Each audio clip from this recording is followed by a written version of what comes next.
வணக்கம். கோவை நீலகிரி செய்திகளுக்காக செய்திகள் வாசிப்பது சரவணன். குன்னூரில் கிராமத்திற்குள் புகுந்து நள்ளிரவில் அடுத்தடுத்து கதவுகளை உடைத்து உள்ளே சென்ற பொருட்களை சேதப்படுத்தி வரும் கரடியால் கிராம மக்கள் அச்சமடைந்துள்ளனர். நீலகிரி மாவட்டம் குன்னூர் சுற்றுவட்டார பகுதிகளில் சமீப காலமாக வனவிலங்குகளின் நடமாட்டம் அதிகரித்துள்ளது. குறிப்பாக உணவை தேடி கிராமத்திற்குள் வரும் கரடியால் கிராம மக்கள் அச்சமடைந்துள்ளனர்.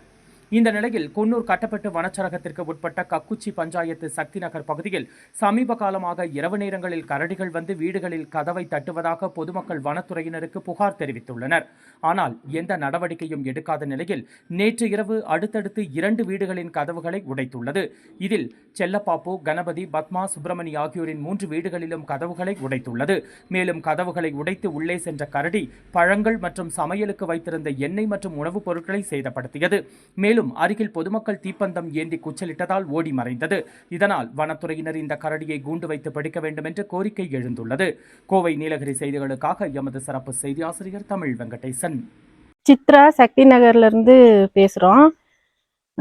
சக்தி நகர் ஊருக்குள்ள நைட்டு இரவு பகல் 2 நேரமும் கரடி வந்து கலாட்டா பண்ணுது.